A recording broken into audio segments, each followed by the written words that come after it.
Una de las grandes noticias del día de ayer, yo no sé si tuviste vos, David, yo estuve prendido a ese sorteo, un sorteo que se hizo que tenía que ver con Javier Milei, ¿no? Que sorteó su primer sueldo como diputado, hizo un acto ahí en Mar del Plata, ¿no?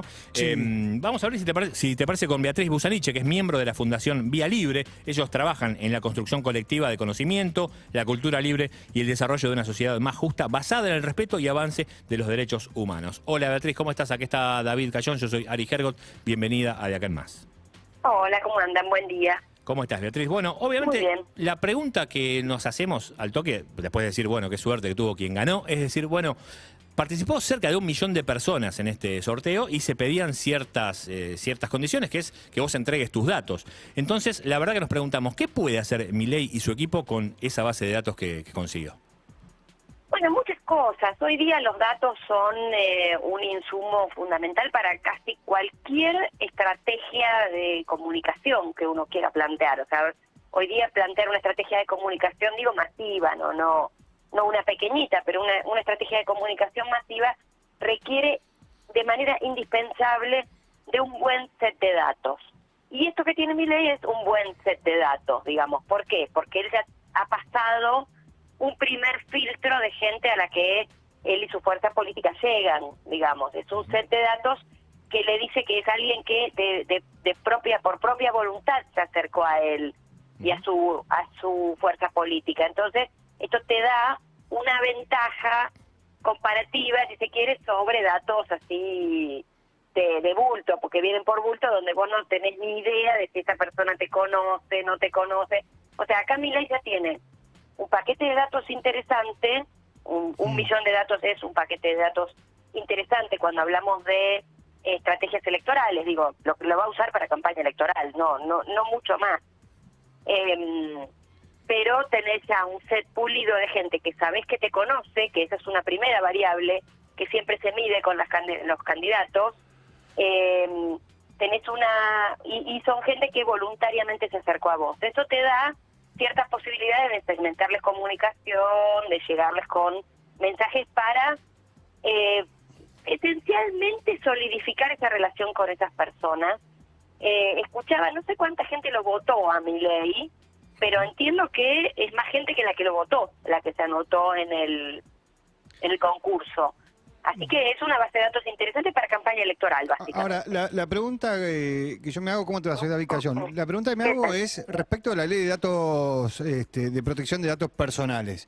Digo, porque pensemos en otra campaña similar, lo que le sucedió a Habana, que pidió datos personales para hacer una campaña que terminó teniendo una denuncia de defensa del consumidor. Lo que hizo Milei es: cualquiera puede hacer un sorteo y pedir datos personales, porque pedía el DNI, por ejemplo. Claro. Sí. A ver, una sutil pero no menor diferencia con lo que pasó con Habana. A Habana lo multan, entiendo que le aplicaron una multa, o que intentaron aplicar una multa, o que por lo menos lo amenazaron con una multa, por publicidad engañosa. Porque ahí entró a terciar otra legislación, que es la de protección del consumidor, que es la que establece que si a vos te hacen una oferta promocional, esa oferta promocional la tienen que cumplir, digamos. Hay obligación por parte de quien te dice, bueno, te voy a vender esto a 1.000, y el día que vos llegás, te lo tiene que vender a 1.000, por más que haya sido un error y le haya errado en un 0 o algo por el estilo. A Milei no se le aplica eso, lo que sí se le aplica es la ley 25326, que es la ley de protección de datos. Y sí, efectivamente, hacer un sorteo de este tipo y recolectar datos como condición de hecho está cubierto por el marco de la ley 25326, siempre que vos cumplas con ese marco legal. Claro. Hay una cosa interesante acá, es que cuando Milei abre el concurso, no estaba en cumplimiento de la ley, pero alcanzó que la Oficina de Protección de Datos dijera que iba a iniciar una investigación de oficio para que el equipo de Milei, supongo que no habrá sido él personalmente, se ocupara de ponerle al sorteo los términos y condiciones mínimos que tiene que tener un acto donde vos recolectás datos personales. Recolectar datos personales no está prohibido per se. Lo que tenés es una serie de condicionamientos. Hay algunos datos que sí está prohibido recolectar. Los datos, lo que se denomina datos sensibles. Vos no le podés preguntar a una persona, no podés armar una base de datos sobre, por ejemplo, afiliación religiosa, afiliación partidaria, cuestiones vinculadas con grupos étnicos. Vos no podés de golpe ponerte a armar una base de datos de personas que profesan la fe musulmana, porque sí, tenés que tener alguna justificación. Eso está prohibido por la ley. Pero el resto de los datos, como el DNI, el domicilio, el mail y algunos otros datos, el género y cosas por el estilo, no está prohibido explícitamente, pero sí, cuando lo haces tienes que cumplir con una serie de condiciones. Y eso es lo que Milei no había cumplido al principio y que después trató de cumplir a partir de la amenaza de una sanción por parte de la autoridad de aplicación de la ley. Claro, estamos hablando con Beatriz Busaniche, miembro de la Fundación Vía Libre. Vos sabés que hablabas de todo esto y yo pensaba en el documental que tanto hablamos en Netflix, que es Nada es Privado. Ese documental que te muestra lo que hicieron a través de Facebook, digamos, integrantes de la campaña de Donald Trump. Obviamente ahí sí recopilaban datos, como vos dijiste recién, más sensibles, ¿no? Que tenía que ver con qué tipo de avisos te hacía llegar a vos, ¿no? Avisos publicitarios o avisos que tengan que ver con el rival mío político, tratar de denostarlo aún más allá de si las noticias eran falsas o no. Entonces yo me pregunto, con estos datos que ha recolectado Milei, ¿qué se puede hacer con esos datos? ¿Para qué quiere todos esos datos? Bueno, hay que ver qué capacidad tiene de hacer un poco de inteligencia. Hay que, la verdad no sé, no puedo decirte eso habría que preguntárselo a él, porque tampoco sé qué capacidades tiene para hacer qué. Claro. Pero por ejemplo, lo que vos decías recién de la película, hay algo que es muy interesante ahí, porque lo que hay que pensar cuando vos utilizás esos datos que están en plataformas como Facebook, que es un ejemplo paradigmático de este modelo, es que ahí, más allá del dato duro de la persona, decir, bueno, qué sé yo, a Juan le gusta el chocolate, en enero se va a Villa Gesell, compra zapatillas de tal marca, le da like a las noticias de determinado medio de comunicación, digo, ahí tenés un montón de información que Milei no tiene, claro, que la base de datos de Milei no tiene. Y la información que vos dejás cuando utilizás plataformas como Facebook, por ejemplo, y sus sucedáneas como Instagram y todo lo que es el paquete de negocios de lo que es ahora Meta, la capacidad que ellos tienen es de hacer inferencias sobre los datos.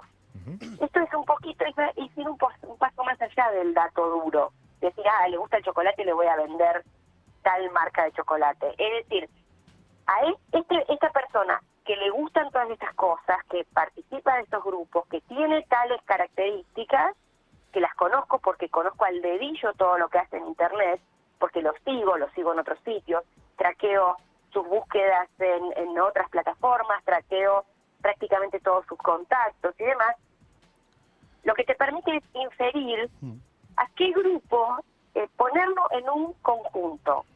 ¿Qué significa ponerlo en un conjunto? Identificarlo con otras personas, otros grupos que tienen las mismas afinidades. Y a partir de eso te permite inferir hacia dónde va a ir, ya sea, si estás haciendo campaña electoral, políticamente, cuáles pueden ser sus prejuicios, cuáles pueden ser sus miedos, cuáles pueden ser sus gustos. En función de agruparlo en volúmenes de datos que te permiten inferir qué qué mensaje va a ser eficiente para ese usuario. Ahora, respecto a lo que decíamos del volumen de datos y lo que contaba al principio de que se inscribió más gente de la que lo votó, es cierto, acá estamos mirando los números, a Milei lo votaron 310.000 personas en la ciudad de Buenos Aires, con eso accedió como diputado nacional a la Cámara de Diputados. Pero no solo que se anotó más gente de la gente que votó a Milei, se anotó más gente de la gente que votó a María Eugenia Vidal, que fue la que ganó. María Eugenia Vidal sacó 850.000 votos en la ciudad de Buenos Aires y hay más de 1 millón de personas que se anotaron para este sorteo en el que Milei regaló básicamente su primer sueldo, no todos los sueldos. ¿Se supone que va a sortear el presidente o no? No se sabe eso. No, solo el primero. Ah, ok. Solo el primero, ya está. Con eso le alcanza. Ahora, esto que hizo Milei, ¿lo podría repetir un montón de personas para quedarse con esos datos, para hacer esto que vos contabas o no? Es lo que se todo el mundo, desde la década del 90, cuando se empezó a poner de moda esto que los shoppings te hacían llenar un formulario para participar de distintos sorteos, o digo, son estrategias viejísimas de marketing, estrategias muy viejas de marketing. Así que sí, lo podría hacer cualquiera, digo, me parece que más allá de la cuestión de datos personales, prácticamente todo el mundo está recolectando datos personales hoy día. Vos querés pedir un presupuesto para hacer un seguro de tu auto y te van a pedir un montón de datos personales, aún antes de ofrecerte un presupuesto. O sea, solo para ofrecerte un presupuesto te piden, dame tu teléfono, dame tu mail, dame tu nombre, ubicame con tu ¿cómo se llama? Tu código postal. Uh-huh. El código postal es un dato que muchas veces ninguneamos porque parece un dato chiquito, un dato menor. Es un dato muy significativo el código postal, porque el código postal te ubica geográficamente con mucha precisión, y esa ubicación geográfica muy precisa también te ubica en la escala de socioeconómica. Claro.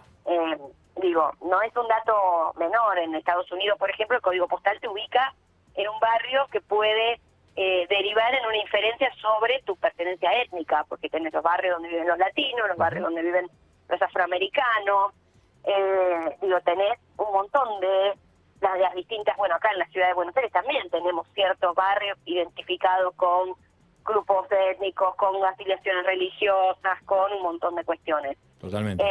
O sea, no son datos menores. Cuando vos le haces un poco de inteligencia al dato le podés sacar muchas cosas. Uh-huh. No te vas a sacar milagros, Digo, no es tan lineal como muestra el documental que citabas recién. Exacto. Este documental exagera un poquito la cosa. Da por válido el brochure de venta de la empresa que lo hizo. Claro, digo, totalmente. Hay que tomarla con pinzas, no es tan lineal. Pero funciona bastante esta cuestión de agruparnos en aquellos grupos que piensan más o menos similar a mí. Uh-huh. Y esto genera una serie de procesos sociales y problemáticas que están siendo estudiadas en este momento. Totalmente. El documental que estamos citando es Nada es privado, lo pueden ver a través de Netflix. Gracias, Beatriz Busaniche, miembro de la Fundación Vía Libre. Muchas gracias. A ustedes un abrazo. Abrazo grande. Son las 8:32 de la mañana, 25 grados 8. Esto es lo nuevo de The Weeknd. Me gusta, Move. Sacrifice.